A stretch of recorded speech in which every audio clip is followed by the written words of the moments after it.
Hi friends, welcome to NJ home maker channel. இன்றைக்கி நம்ம என்ன பார்க்க போகிறோம் அப்படின்னு பார்த்தீங்கன்னாக்கா, இனால்சா பிராண்டோட ஸ்டாண்ட் மிக்சர் தான் நம்ம இப்போ பார்க்க போகிறோம். இது பார்த்திங்கனாக்கா 5 லிட்டர்ஸ் கெப்பாசிட்டி உள்ளது.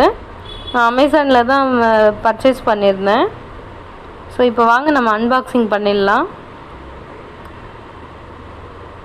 நான் இந்த ஸ்டாண்ட் மிக்சர் வாங்கி ஒரு 6 to 8 months பக்கம் ஆகுது. ஸோ யூஸ் பண்ணி பார்த்துட்டு தான் உங்களுக்கு நான் இப்போ வீடியோவே ஷேர் பண்ணுறேன். இது வரைக்குமே சூப்பராக இருக்குது, எந்த ஒரு இஷ்யூஸும் எதுவுமே ஆகலை.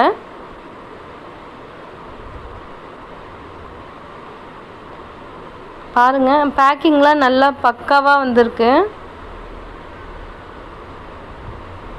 ஸோ நான் ஆல்ரெடி ஓடிஜியும் பார்த்திங்கனாக்கா அகோரா பிராண்ட் இது யூஸ் பண்ணுறேன். அதுவும் பிளாக் கலர் தான். ஸோ அதுக்கு மேட்சிங்காக இருக்கணும். ரெண்டாவது என்னுடைய ஃபேவரட் கலர் பிளாக்னால